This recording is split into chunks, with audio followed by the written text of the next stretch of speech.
Opening with the king's pawn controls the center and opens up the light-squared bishop and queen, often leading to sharp games.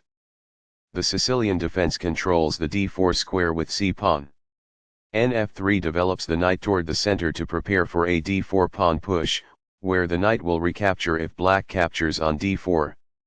E6 creates an opening for the dark-squared bishop and opens a new diagonal for the queen. d4 offers to trade the more important central d4 pawn for the c5 pawn in exchange for more control of the center and quick development.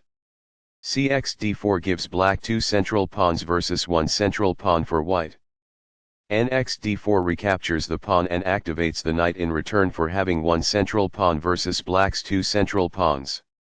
Nc6 challenges the knight on d4 and controls the e5 square. Nb5 threatens an unpleasant check on the d6 square.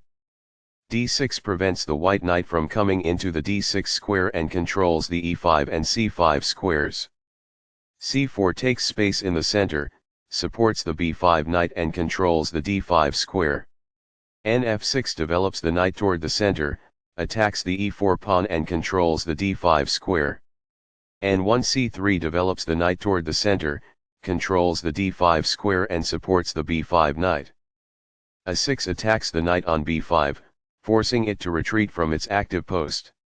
Na3 retreats the knight to a square where it supports the c4 pawn and may be rerouted back to the center via the c2 square. This develops a bishop off its starting square, getting it into the action. It is good. This is a fair move. It is good. This develops a bishop off its starting square, getting it into the action. It is best.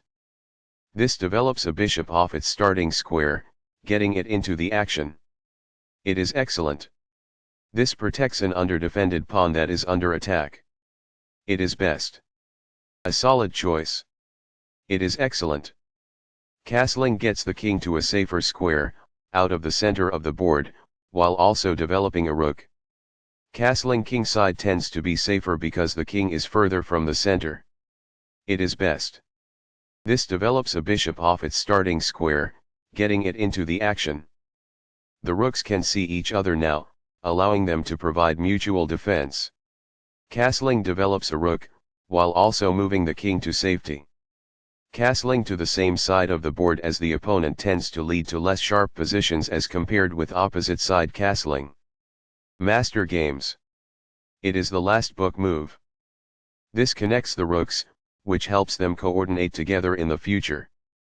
It is best. This activates a rook by developing it off of its starting square. It is best. That's not a mistake, but it's not the best move either. It is good.